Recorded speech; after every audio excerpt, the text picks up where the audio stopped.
чун ҳар вақта ассалому алайкум бародарони қанду наботум зиндаву сарбланд бошед. хоб видеои навбатӣ оиди махлуқи ноаён дар ваҳдат дар деҳаҳои ҷарбошӣ, деҳаҳои хуҷабойқул, аниқтараш калхози Лелин, ҳамин тарафтаки кӯчаи Соғутрошо ба рафтаги иса мастерскои бародар Тото мебурой, аз заправкаи хлобзавод мебурой. хоб оиди махлуқи ноаён чӣ гуфтанӣ ҳастам? аввалан бишинед баҳазур ин видеоро ягон монтаж намекунам, ягон хайпш намекунам. оригинални факту ҳуҷҷату рақаму далелу муҳру печати бо бигиқати сухан мегӯм ба шумо бародаро. барои чӣ сухан мегӯм? Барое ки калхози Лелин ҳамун ҷарбоши хуҷабойқул то зодгоҳи мана ҳамагӣ 3-4 километр аст. хуб як видео СМ Шарипов бародар кардак. хуб дар онҷо наворҳои паҳн кардан, мардуми ҳамун хуҷабойқул ҷарбошӣ наворҳоро ба тамоми дунё роӣ кардан. ҳолон ки ман дар онҷо будам. хуб ман ин видеоро тамошо кардам. хуб дар инҷа комментария нависондиянд.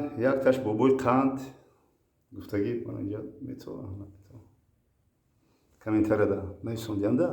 якташ бобои қанд гуфтиянд, якташ лаҳангорӣ гуфтагиянд. ҳамчун ки мабодо ҳавоён набошанд.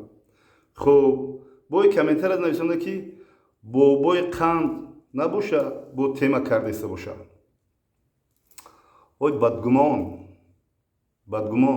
тара оли отдельный қатита суҳбат мекунам. бобои қанд мана бобои қанд. хуб вақте ки ҳолата ма шунидам, рӯзи панҷшанбе буд, бегаи панҷшанбе буд, вагончиғир буд. баъд писарчам омад гуфт ки ҳамин хелаи ута дар ҳамун тарафо ҳам хеле халқам вуҳима дар ютуб буромад кун ҳамин хел вуҳимай. баъд ман чӣ гуфтам? ман гуфтам ки хай ман ҳамчун бобо ватанам дар ҳаминҷа мара чандин ка занг зад, то ҳозира чандин ами поён то болора мара занг заданд. зангушна албатта ман хеле блогер яке хеле зур нестам ки бигирам монтаж тӯрӣ кунам, ҳай баъзе чиёша мекунам. ман ҳамун баъд омадам соат хуб 12 гузаштагӣ буд. хестам баъд тайёрӣ дидам. ман гуфтам ки меравам. рӯзи панҷшанбе буд, пагаш ҷумъа буд, шаби панҷшанбе буд. хуб меравам. хонада камтар ташвиш дидан, дар пароро маҳкам кардан, вай кардан. гуфтам хай биёем бестем, ман меравам. гуфтам намондам, хонада намондам ки ман хестам бобо медонам чӣ кор кунам. ба хестам рафтам. як портирчаки барои заминҳоро гирди заминҳо моҳиёда хӯрока метавонам расувор шудам, задам рафтам. ба хуб анами навори пешай навор пешай рафтанам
منم میرم همراه میشم.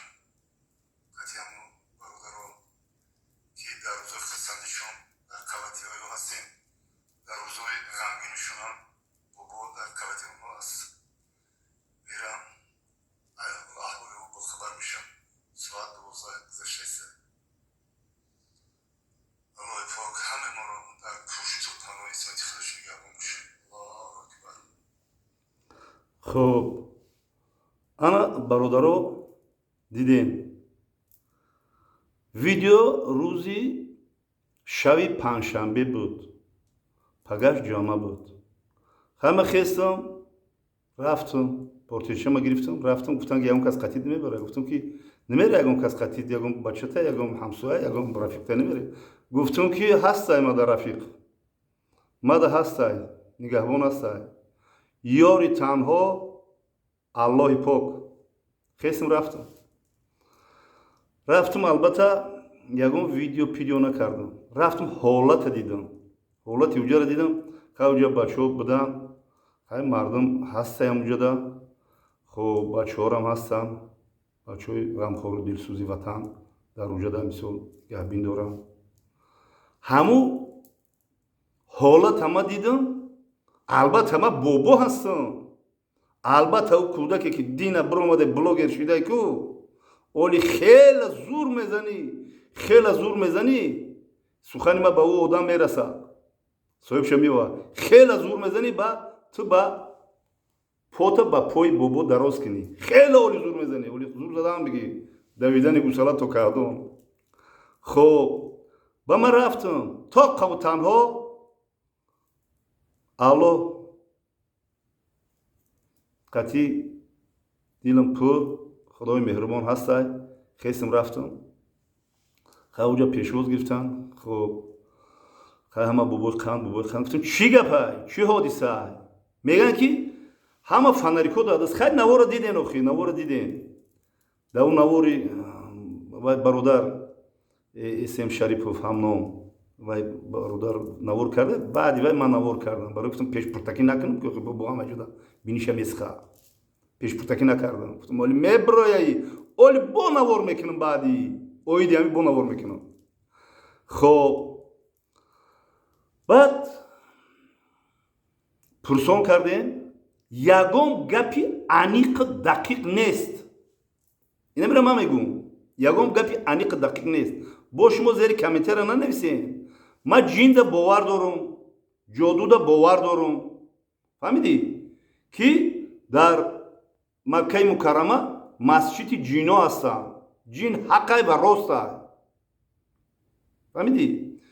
خب من این جادوگرها هستن یا همش هستن چیزایی که هست در قرآن آمده. من این باور دارم، ایمان دارم به این چیزا باور دارم. نیکی کو ما کو بهترین الله پاک ما رو مخلوق خلق کرده بالای دیگه مخلوق ها. ما سیاست داریم، ما بالای دیگه مخلوق ها زور هستیم، سیاست داریم، ما استفاده بریم ای خداوند چیزی که به ما داده مهیا کرده. فهمیدی؟ ای جین باید نترسیم، ای مخلوق ناآیان نترسیم، ای دشمن نترسیم، ای گپای قبیل نترسیم، ای کمیتری قبیل نترسیم. باید فهمیدی؟ ما باید انم خیر بخیزیم بریم. جین ای وای، پری ای وای، دیو ای وای، مخلوق ناآیان ای وای، دزد ای وای، شکل ای وای، چیزی که هست نیست باید رو پروی ما باید استودگری کنیم. نه بلکه فناریکو را بگیریم. من رفتم حالت دیدم که خندم گرفت، پروسه خندم گرفت. پرید میگم همه میدونن دورشکا میگن دیدمش. کی را دیدی آخی؟ ممکن یکم پیشک همونجا نگاه کن چشمش فناری گوری. ممکن یکم سگ همونجا بیچاره دوید یک چشمش نگاه کن چیکار میشه در شب سبز کبوت میشه در تاریکی. همین یکم چینی همین یک کس همونجا یک بودک میگه دیدمش همه میدوا. پرید ایتور چردک یکم کس یکم صورتش نیست. یکم کس باید نمیدونم چی خیلی دیدین شما وای چی خیلی دیدین و خیلی دیدین یکم صورت چه نگرفتین نکپیدین یا وای نکردین. خیلی ما که بسیارتر زیاده روی کیستم و کیستم بگن که بسیار بابا وای نکه برای جین پری یکم چی نگو. البته الحمدلله ما دارم قوتی که باز مقابل جین مقابل وای پری مقابل دیو مقابل همو کمیتریو بیزی می نویسندگی مقابل همو دشمنو ملت ما گپ زنم بابا رو نمیشناسی هر خیل گپای هر خیل می نویسی. خب رفتم که بعد ایش گپ نمیزنم که چی حادثه اونجا روی داد. من یکم فکت نیست، من ویدیو کنم فکت و حجت و رقم و دلیل ما رو پیشت کتی میکنم. هیچ نیست. یا پشک میدوام موسو دارم همه میدوام موسو یا سگم بده همه میدوام.